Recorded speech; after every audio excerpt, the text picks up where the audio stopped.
There's a link above now about the fuse box locations and how to check the fuses on your Volkswagen T5 Transporter. Hello everyone, it's Lurgs here, welcome to my channel, and today it's how to adjust the steering wheel on your VW T5 Transporter.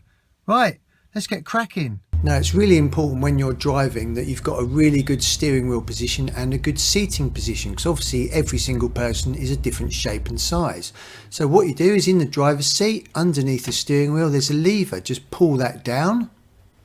I'll just show you it in close up here. Just pull that down. Once you've released that, then move the steering wheel in and out and up and down until it reaches your absolutely preferred position.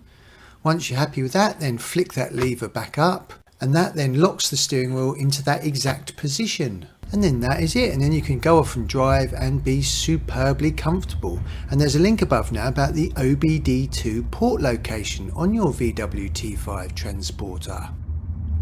If you found that video useful, please subscribe by pressing this button down here. I really do appreciate you visiting my channel, guys and girls. If you'd like to select any other videos around here, that would be really cool. And be sure to hit that bell notification tab.